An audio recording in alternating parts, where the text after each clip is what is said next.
सिर्फ एक दुल्हन, 3 दावेदार, सच में उसका हकदार कौन? आइए देखते हैं। रात का समय था। चारों ओर घना अंधेरा छाया हुआ था। वीर राजा विक्रम अपनी प्रतिज्ञा पूरी करने के लिए शमशान के उस भयानक पीपल के पेड़ के पास पहुंचे। उन्होंने बेताल को वृक्ष से नीचे उतारा, उसे अपने कंधे पर लादा और चुपचाप आगे बढ़ने लगे। तभी बेताल बोला, हे राजन, तुम सच में बहुत साहसी और धुन के पक्के हो। तुम थक न जाओ, इसलिए तुम्हारे मार्ग के कष्ट को कम करने के लिए मैं तुम्हें एक कहानी सुनाता हूं। ध्यान से सुनना।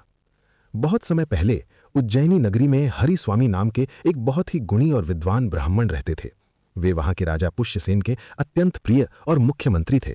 हरिस्वामी का परिवार बहुत सुखी था। उनका एक पुत्र था जिसका नाम देवस्वामी था और एक बहुत ही सुंदर पुत्री थी जिसका नाम था सोमप्रभा। सोमप्रभा इतनी सुंदर थी कि जो भी उसे देखता देखता ही रह जाता। जब सोमप्रभा विवाह के योग्य हुई तो उसने अपने पिता के सामने एक कठिन शर्त रख दी।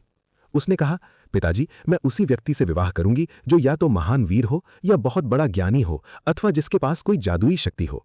इनके बिना मैं किसी और को अपना पति स्वीकार नहीं करूंगी। हरिस्वामी अपनी पुत्री की बात सुनकर उसकी पसंद का वर खोजने की चिंता में पड़ गए। एक बार राजा ने हरिस्वामी को किसी राजकीय कार्य से दक्षिण देश भेजा।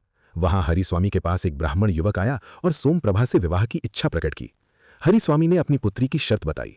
तब उस युवक ने कहा, मैं अलौकिक विद्याओं का ज्ञाता हूं। उसने तुरंत अपनी शक्ति से एक ऐसा उड़ने वाला रथ बनाया जो हवा में उड़ सकता था। वो हरिस्वामी को उस रथ पर बैठाकर स्वर्ग की सैर भी करा लाया। हरिस्वामी बहुत प्रसन्न हुए और उन्होंने 7वें दिन अपनी कन्या का विवाह उससे करने का वचन दे दिया। उसी समय उज्जैनी में हरिस्वामी के पुत्र देवस्वामी के पास एक दूसरा युवक आया। उसने भी सोमप्रभा का हाथ मांगा। जब देवस्वामी ने शर्त सुनाई तो उस युवक ने अपनी वीरता का प्रदर्शन किया। वो अस्त्र शस्त्र चलाने में बहुत निपुण और महावीर था। देवस्वामी ने प्रभावित होकर उसे भी 7वें दिन विवाह का वचन दे दिया। इधर घर पर सोमप्रभा की माता के पास एक तीसरा व्यक्ति आया। उसने स्वयं को बहुत बड़ा ज्ञानी बताया। उसने अपनी बुद्धि और ज्ञान से भूत, भविष्य और वर्तमान की बातें बताकर माता को मोहित कर लिया। माता ने भी बिना किसी को बताए उसे भी 7वें दिन विवाह का वचन दे दिया। जब हरिस्वामी घर लौटे तो घर में बड़ी विचित्र स्थिति उत्पन्न हो गई। एक ही कन्या के लिए 3 अलग अलग वर निश्चित हो चुके थे, एक वीर, एक ज्ञानी और एक जादुई रथ वाला विद्याधर। हरिस्वामी बहुत चिंतित हुए कि अब विवाह किसके साथ होगा। तभी अचानक एक अनहोनी हो गई। विवाह के दिन ही सोमप्रभा रहस्यमयी ढंग से गायब हो गई। पूरा परिवार घबरा गया। तब हरिस्वामी उस ज्ञानी पुरुष के पास गए और बोले, हे ज्ञानी, अपनी बुद्धि से बताइए कि मेरी पुत्री कहाँ है। ज्ञानी ने तुरंत ध्यान लगाया और कहा, ब्राह्मण देव, आपकी पुत्री को धूमशिख नामक एक भयानक राक्षस उठा ले गया है। वो उसे विंध्याचल के घने जंगलों में अपनी गुफा में ले गया है। ये सुनकर सब डर गए। तब वो अलौकिक विद्या वाला व्यक्ति बोला, आप शोक न करें, मैं अभी अपना आकाशगामी रथ तैयार करता हूं।